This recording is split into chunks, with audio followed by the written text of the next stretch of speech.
Welcome to Legacy Conversations, a channel where we preserve military memories and history.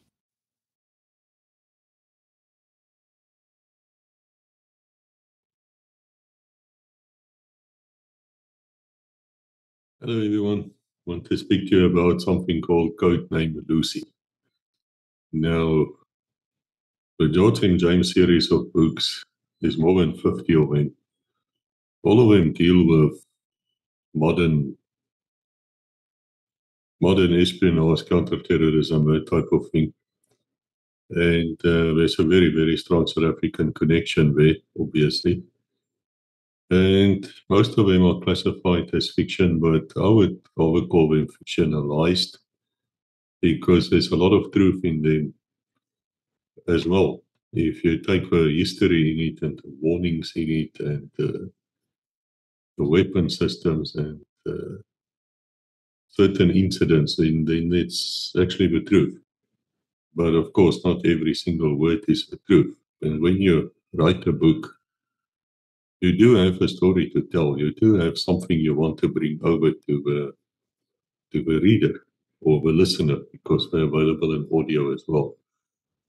Now, in Codename Lucy is a warning. It's a warning on what's happening. And I was listening the other day to this Donald J. Trump, who's a man I used to like quite a bit when he first came onto the scene. And then afterwards, you see he's just the same as everybody else. Then you start investigating his background. And funny enough, you always find the Jesuits, or you find occult. No real difference between the two, to be honest. And you sometimes wonder, why would these US presidents, these powerful people, why do they act that way? Or why do they make stupid decisions, which even we at our level can see that, oh, what are these guys doing? Why are they going that way? Only reason for that is because they're under control of someone else. But he did make an interesting statement the other day, where he said there's a beautiful ocean between Russia and the USA, which is true, of course. You've got the entire Atlantic, and Russia is not really a naval power, it's an army power, land power. And the US, funny enough, is a sea power, much more than a land power. And of course, on the other side of the US, you'll find the Pacific Ocean. Now, what's more interesting is that all the warnings I've been putting out in the books, every single one of them since I wrote it, was the BRICS connection. And I keep on saying to people, guys, have a look at where the BRICS nations are. And you will find out that they're all around choking points. It's all about controlling the sea routes. And yes, those who control the sea routes is the ones who's going to win the wars, because you need logistics. That is why your brightest minds of the army is sent on the staff courses, and they do very well. And that's also why you will not become a senior officer unless you pass the staff course and you had to do well with it. Of course, there's different ones, but you know what I'm talking about. I mean, the staff and logistics are actually very, very important. It's as important as the guy in his throttle or the guy flying his Mirage or whatever. There's a real reason also why BRICS includes South Africa. The reason for that is obviously where Cape Town is in controlling the Cape of Good Hope Sea Route, which is very, very important.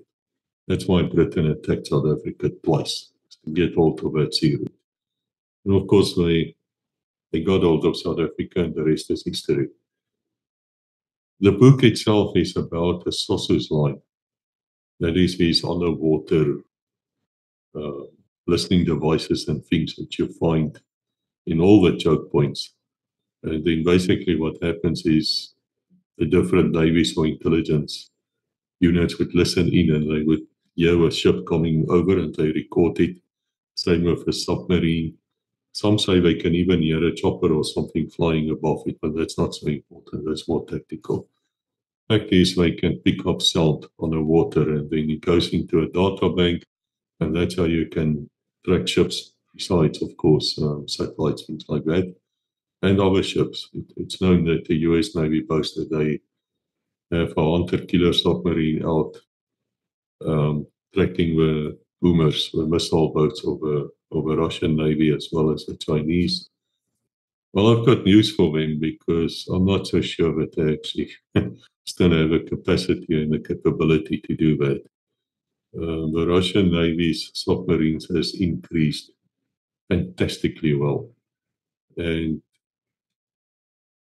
that brings back the sausage line, because that means that you can passively listen and you can then, send your ships or satellites or whatever intelligence to see what's going on. Very, very important. Now, there's rumors of one such line between Cape Town and Prince Edward Island, not the entire stretch, but around about. And that's what the book is about. Is it true? Well, the Navy will deny it. The Secret Service will deny it. Everybody will deny it. But I've spoken to people who were quite adamant that they picked up via satellite SIGINT intelligence. They've picked up some signals coming from what they think can only come from a sausage line. Now, the damn problem here is these things has also developed over years. It used to be totally passive. In other words, something goes over, you record it, end of story. But now they're becoming active. They say the Chinese has a way where they put homing torpedoes, and they're talking about these quick ones, which they got from the Russians, which can go up to 200 knots, which is about 300, 400 kilometers an hour. They can put these things apparently in containers, and they can put it on the bottom of the ocean, and they link it to a sausage line. Now you can imagine the danger. Here comes a carrier group, and they come past, and the next moment these things activate on command through the satellites or however they want to do it. This thing releases torpedo, it comes up from the bottom, that American ship will be sunk or whatever they're shooting at. And within minutes, there's no defense. But there might be a defense if you read another book.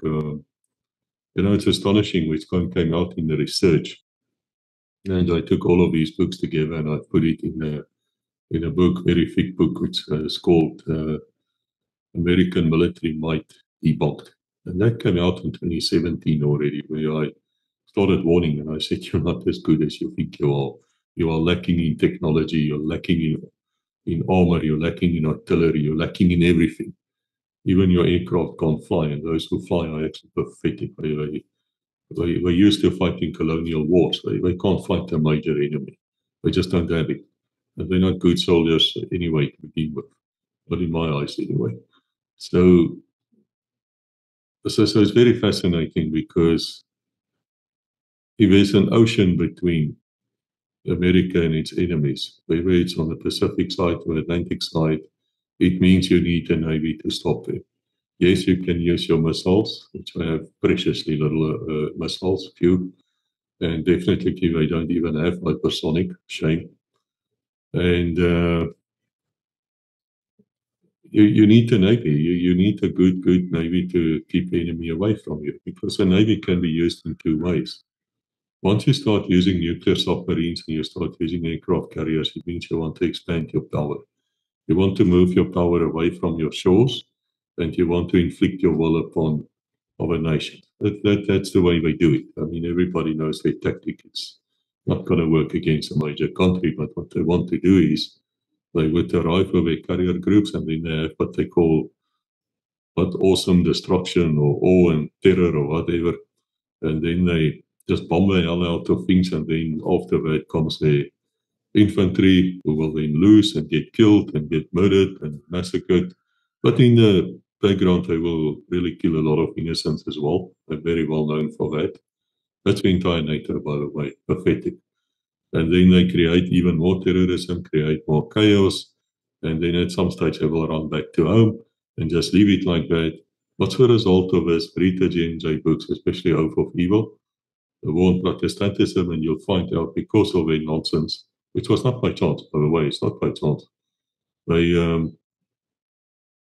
ensured that Christianity almost does not exist anymore in the Middle East where it started. It's gone. There are more than 90 million Christians killed in the last 100 years or so. All the statistics are in the books. That's why I say to you, I'm not so sure that you can classify them as fiction. Yeah, the story might be, but things inside those books, statistics like that I'm telling you here, is definitely not. It's definitely not. And as I say in every book, go and research. Don't have to believe me. Go and research these things. You will quickly find out there's total truth in that. So every 6 minutes there will be a Christian murdered somewhere, head cut off or killed in some way because of his faith. And it is not surprising that these things are not on the mainstream media. But we discussed that as well. But that's what the book is about. And quite a few things came out which was interesting. I mean, this weather station we have at Marion Island. Two strange things about it. In the first place, it's much bigger than the people actually there. And I spoke to quite a few people on Legacy who's also actually served at Marion. And I've looked at it as well, and you see that there are less scientists and Nazis within rooms. So in other words, to me, it seems like this place can be reinforced at some stage. The question is why? I don't know. Unless there's something else happening there, which of course is denied. And then also funny thing is when they do fly their helicopters there, they have, I think the standards have Oryxes now there. With all the, whatever defense systems they have on it, it's the standard ones. It's not the Puma J model, which you find in Antarctic proper, which we also spoke about on Legacy. So that's very interesting to me also that they have more space available and they use standard military equipment. And of course, you find the 7 Medical Battalion group people there all the time. Not saying there's anything sinister about that. It's just in the books. You have to think about it. Now, something else happened there. Now that is the thing in life, as well as in the world where I come from, is that you look at anything which is a bit strange, which doesn't fit in. It starts getting together. If you can only get them together, you can start seeing the pictures. You're looking for trends. And anything which is abnormal, which is strange. I mean, if you suddenly see me sitting smoking, everybody knows I don't smoke. Or you see me, I'm sitting here and I'm eating a T-bone and I'm a Seventh-day Adventist. There's no way in the world I will eat meat. It's not going to happen, ever. So, you know what I mean? Then there's something you have to wonder what's going on. Now, talk about this Marion Island, and right next to him is Prince Edward, which is, there's nobody on it. It's not habitated. But in the book, we talk a lot about the two islands, go into it in great detail. In 1979, something happened there around about that area in the southern sub-Antarctic Indian Ocean. That's what you actually call it, very long name. It was on 22 September where they say a nuclear detonation took place because the US Vela Hotel satellites picked up a flash, which they thought had to do with a nuclear explosion. Did South Africa explode a nuclear device there? Man, I don't know. I'm trying to get hold of a scientist to tell us a bit more about it. There is another book named Angel, I believe, where we deal with the South African nuclear program in great detail. There are also rumors that actually the nuclear explosions took place in one of the French islands, Polynesia or someplace, or some kind of a deal there. Can guarantee you that happened, it will never be admitted, of course. Funny thing also about the South African nuclear devices is they work differently. They don't work in the same way as Israeli ones, which they basically got from, some say the US, others say from France. It's not difficult to build a nuclear device. Let me tell you, if Iran wants one, I just need to ask the South African scientists. We can build them one quite quickly if we have the right tools to do so. It is all about how to get that thing to explode. But anyway, I don't want to go into that. That's a subject for another day. That's another book. But it's interesting, again, how these things get together because at some stage, these South African scientists wrote a letter. They wrote an open letter and they said, look, if we're not appointed in a suitable position, We have to go in the open market, that is what we do. We're nuclear scientists. And I don't know what happened further, but I can tell you, I think the wheels started turning in Jerusalem or Tel Aviv, and that they haven't gone the way which the G5 designer, Gerald Bull, went, is assassinated in Paris, is a miracle. Because there's no way that the Jewish state will allow somebody with a nuclear weapon besides themselves. Of course, they have many nuclear weapons. It's open secret. Because they will be attacked with it. The moment they try to enforce their will on everybody, and they try that every single day, and many hundreds of civilians then die, they hate it. They are really hated people. I've seen it. I've seen it with the recent troubles we have here. I've seen the attacks against me, against my wife, against Legacy, because of a stand we took. So they will never allow that. But that is Codename Angel. I don't really want to go into that. The fact is that all of these things are working here around Prince Edward, Marion, and Cape Town. Something is happening there. And I don't really want to know. If there is a sausage line there, then it's controlled by the Chinese, not by us. BRICS country, once again, I don't want to know. But in the book, we do speculate on what's happening. But there's something more interesting in the book than this. There's always a story, and then behind it would be the actual message. And if you're smart enough, you will definitely pick up the actual message in the books. And in this one, we talk about the Chinese Navy. Because once again, as I say to you, if you want to project power, that is how you do it. You want to safeguard your trade lines, that's how you do it. You need a powerful Navy. Now, it is so that the Chinese Navy is very powerful, more powerful than the US Navy, although many people don't realize that, but they actually got more ships. And not only do they have more ships, they got new ships. And they do things in a very strange, dedicated way. What they would do is they would perfect, say, a system like CIWS, the closing weapon system, which many of you will know as a 20 millimeter Vulcan. And there's a Dutch system, I think it's a 25 millimeter goalkeeper or something. That's the Western ones. Well, they're Mickey Mouse. They're not as good as people think they are. Read my books. You will find out. If you go past the hype and you go and look at what the enemy has, or the other side rather, because I'm not sure it's the enemy, then guess what? You'll find out that the Chinese have an 11 barrel cannon, which I believe runs at a 50 millimeter caliber, not 20 millimeter, which is a First World War caliber. And guess what? It's just so much better. It's beyond better than what the Americans can even think of designing. So up to now, we had an easy ride. The Americans, they come with a Navy, they bomb everyone to hell. No one attacking their shipping lanes, and that's it.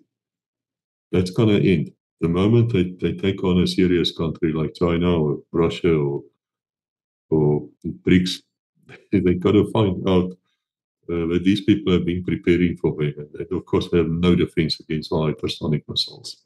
It's a matter of time, because before the Houthis are going to sink or seriously damage one of the American warships, trying to open the Red Sea and places there to keep it open for Israel to trade. It's a matter of time before that's going to happen. They don't have a defense systems against it. And the defenses they have is pathetic, and it is extremely expensive as well. It's overpriced. It's typical the US versions of tech, the military industrial complex. But you can read about this in the books. One of the examples I can give you is we know for a fact that the Chinese fleet is capable of tracking an F-35 or an F-22 at 200 miles, which is a long distance. What's that? It's about 440 kilometers about. In other words, it's almost as far as Bloemfontein to Johannesburg, around about there. Can't remember. But that's how far they can track that. And then the US will come over stealth fighter. And it's not stealth. There's nothing stealth about it. Why? Because the Israelis in the 1990s gave the Chinese Navy a certain type of phased array radar or something, which they then perfected because we're very, very good at this. And also, by the way, there is only one country in the world who can build navies quicker than what you can sink them, and that is China. It is incomparable. It's the same with artificial intelligence. It's just incomparable. The US cannot even begin to match. And if these things are shocking to you, yeah, it should be. It really should be shocking to you. Why do you think I was warning so many times? And then, of course, no one listened. And well, now I don't care. I'm neutral. But it's fascinating how history comes together, because what I'm saying to you is the Chinese Navy is not only new, it is very powerful. And yes, you will come up and say nuclear carriers. Well, you know what? I don't think nuclear carriers is going to exist long against hypersonic missiles. But by the way, the Chinese are building carriers, and they're building them. Go and look at their cars as an interesting example. We bought a MGZ or something here in Thailand. Fantastic little car. And then we found out it's not actually a British car. It's made by a Chinese company. They bought the rights of MG, built in Thailand. And I can tell you that car is good. It's close to perfect. There's nothing wrong with that car. And it's the same with their weapons. They are long not the old, where they have MiG-21s from the Russians and they have, mass attacks like in Korea. Hello, you don't understand China. You don't understand that economy. You should live here where I live in the East and see how what the prices are, the quality of things. It is just amazing. And then go and look where they are right across Africa. And don't think that all of those traders are just traders, if you understand what I mean. They're not. In fact, they control Africa's minerals. And you really have to read the books. But my point in the book is, which I warn about, is that the Chinese Navy is there. It's improving all the time. It's new. It works. It's totally different from the US one, which is dilapidated. Let's take the Royal Navy. Oh, shame. They have 2 aircraft carriers, but they don't have aircraft for them. Oh, shame. Then they don't have escort ships for them. Oh, shame. Then when they leave their harbors, which isn't often, the things leak so much they have to come back to dry dock about a day late. And by the way, they don't have a speed because they are diesel powered. They are not nuclear. They don't have a speed of endurance. Oh, shame. You cannot have an unbalanced fleet. And that is exactly what the Chinese have. They would build a carrier, then they built a group around it, then they standardize all their weapon systems on it, and then they start going out like that. They are light years beyond in thinking than what the rest of the world are. And I say again, if this is shocking to you, well, man, then it is. Then you really need to read these books or listen to them. Now, we do talk in the books about something which is called the White Navy, the Great White Navy. If you haven't heard of it, just research it or read the book.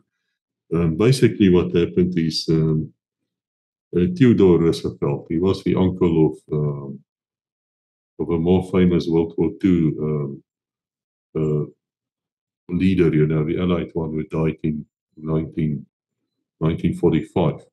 What both of them had in common is both of them were 33-degree Freemasons, which is important because Freemasonry is nothing but satanic worship. Don't believe me? Read Oath of Evil or read the last 12 books when I started going into these things, because you have to look higher than just a technical level. You have to at some stage say, well, there's a God. If there's a God, there's Lucifer. And then you have to read the Bible and you have to see what happened further. And then perhaps you will be able to understand what's happening in the world right now, because what you see now is actual biblical prophecies playing out. Now, you can laugh at that. I don't care. Couldn't care less. But I can tell you, there's a lot of evidence. There's really a lot of evidence to say that's exactly what's happening. And that would explain why these so-called presidents, controlled men, all of them, why they belong to secret societies, and why they carry on the way they carry on. In fact, there's another book you can read, codename Masamole 26. And in that book, we describe to you exactly how the US was actually created as the second beast of the Bible. Don't miss it. That is fascinating. It's also in Oath of Evil. But the fact is, that Theodore Roosevelt created this very big navy because he wanted to send it across, to project the power of the US. This was around about this before 1900, around about the 1890s. And he created the navy, and it went across the world. It had a very, very good disciplinary record. They showed the flag. It was great. And then, in about 1905, the British, they were still good at that stage, still a Protestant nation, unlike what they are today. But even there, you have to read Oath of Evil and other books where you will read about the averages. That is where the British Crown signed their rights over to the Pope. Did that happen in history? Absolutely, yes, it happened. They deny that they signed anything over, but the historical facts are there. And it's not so much what the Brits are thinking, it's what the Pope is thinking. Was it signed over? Yes or no? According to the Vatican, it was signed over by Control Britain as well. And of course, they have nice scapegoats, they're all called Jews, the poor Jews. They're in control of everything, man. No, they're not. It's people, there's something beyond them. But you have to read the books to understand what I just said to you. But anyway, the Royal Navy then came out of a ship which is still to this very day changed the entire navies, and it was called Dreadnought. And the Dreadnought was the first battleship. It looked like a battleship. You had the guns on the front, the bow and the stern, and the whatever things they have in the middle. And it looked like a battleship, which we would understand a battleship would look like. Heavy guns up to them. It was just the pre-dreadnoughts were just close to rubbish. I mean, there were no design in them. They were not elegant, but they did their job. And of course, when dreadnought comes out, suddenly the entire world's navy is obsolete, including the Great White Navy, including the Royal Navy. One ship, one design, and it made them obsolete. Isn't that fascinating? Hypersonic missiles. Suddenly your defenses, which you had, is not good enough. Those things are going to come through. It's going to hit their targets. What you're going to do? So it's always a technological fight, isn't it? There's a technical fight in the background. So anyway, because Dreadnought came through, it meant that the entire world's navies have to rebuild. And the Royal Navy outbuilt them all. And Germany tried hard, the German Reich, at that stage, not the Third Reich, the German Reich. And we know what happened at Jutland in 1916. It's the last time the battleships were actually formed up to shoot each other. And the German Navy actually sank more of the British ships, but they got hunted back or chased back into their harbors, and there they stayed, and then came the mutiny and all those things. Well, you know the history. But the fact of the matter is, from this came something which we discuss in the books, which is called the Roosevelt Dreadnought Principle. And what it comes down is what I just explained before. Now you have a Navy which is obsolete, the US one, and so used that it's falling apart, and they don't have enough people to man their ships. They have to decommission them. They're wasting money with crap. They are technologically obsolete, blah, blah, blah. They're not a threat really to any great Navy. By the way, there are people who say they still have very good submarine captains. Yeah, but submarines don't win a war, does it? What wins a war is for you to protect your power. In other words, you have to invade. You have to send your infantry in at some stage to take command of whatever you want to do. That's where the real losses of life comes. So they do have good submarines and they have a lot of them, but they ain't as good as they think they are because they're noisy. They're noisy. They come close to the coast like a place like South Africa. Well, you know what? South African submarines will pick them up and probably sink them before we even know they're there. Same across the world. It is known that many of these US submarines are actually tracked by Chinese and Russian submarines, who's quieter and more quiet, heavily armed. And there's something interesting about it too. We write about it, codenamed Ghost, is that the Russian submarines actually have 1/3 less people on it, which means they have more submariners to man whatever submarines they have. And so they automated it. And these submarines are not noisy anymore. They're not like the old Foxtrots and the one which we were used to with the Cold War. These are ultra modern. They're really good. They're as good as whatever the US Navy can produce and not. And that's a problem here. That is where we stand today, and that's a warning in the book and other books where we say to you that, yeah, Trump, you can think that you've got your big, beautiful ocean. Yeah, you've got that. But you've got nothing to protect your mainland from it. Does that mean that anybody wants to go and overtake America and invade it, anything like that? No, probably not. It's a very big country. To support such an operation, you will need millions and millions of men. Probably not, but don't live in a damn dream world. You know, wake up to what I've been telling you in terms of BRICS and what's happening in real life. Also, a fascinating thing, just the last thing about this Theodore Roosevelt is that it was during his presidency that something was printed and handed out in the US Congress, and it was the Jefferson Bible. Now, the Jefferson Bible, they're all occultists, you know, these people.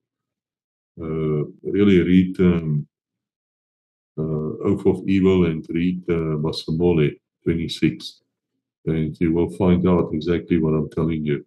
They're all part of the Freemasons, or they're not part of the Freemasons, they're Illuminati or whatever they are. Now, interesting, this Thomas Jefferson actually took a Bible, a standard Bible, and he just changed it, and he basically wrote Jesus out of it, and he wrote all the miracles out of it, and that became known as the Jefferson Bible. You'll remember that the Bible actually says no man should ever change this, there'll be a curse upon him, blah, blah, blah. You know what I'm talking about. So anyway, in 1902, there was Representative John F. Lacey, was a Republican, would you believe, that they used $3,227 to print 9,000 copies of this Bible. That is 9,000 for the Senate and 6,000 for the House. And that's actually a lot of money. You wouldn't believe. I just printed it out here from the book. It comes down to about just over $100,000. And yes, and so what they would do is, do you think this is by chance? Do you think this is by chance? No, it's not. So what they do is, whenever somebody enters Congress, they would give him a Jefferson Bible. And they had enough of these Bibles to do that up to 1952. There was an outcry, let me tell you. There were a lot of angry pastors going on about it. They saw it as blasphemy, which of course it is. But it's still interesting, isn't it? I mean, why would they do that? Why would they do that? Think about it, and then understand that the US is identified by all the great reformers as the second beast of the Bible, which is also something which comes out in a lot of my books. Some wrote it or read it, made the statement, I hate Catholics. It's nonsense. There's no such thing as hating Catholics. It's the system, which is sun worship, which I have a problem with. But that is not the subject we discuss here in Codenamed Lucy. We will talk about it in other books. I say again, read Oath of Evil. Go and make up your own mind. where we stand on that, because it's important for you to know. It's important for you to understand that not everything you see on TV and here on the radio and even YouTube can be just taken for granted. Whatever people say, think about it, go and do your own research. Even with me, when I speak about the books, uh, investigate for yourself. That's what they mean to do. They mean to warn, and they mean to get you to think for yourself. And once you've done that, you will probably agree with the views inside the books. Anyway, met his codename Lucy, did they then find the sausage line? Well, you'll have to read the last chapter to find that out. And also how they found out which line it was, to who it belonged, which was a very, very dangerous maneuver and very fascinating, interesting times. The book's available on Amazon. It's not in South Africa, it's on Amazon. On Kindle, it's on hardcover, softcover, as well as audio. And remember, if you support the books, you support the channel. It helps us to carry on. It helps us to spread the message, the word, and it also helps us to record. So thanks for listening here. God bless until we meet again.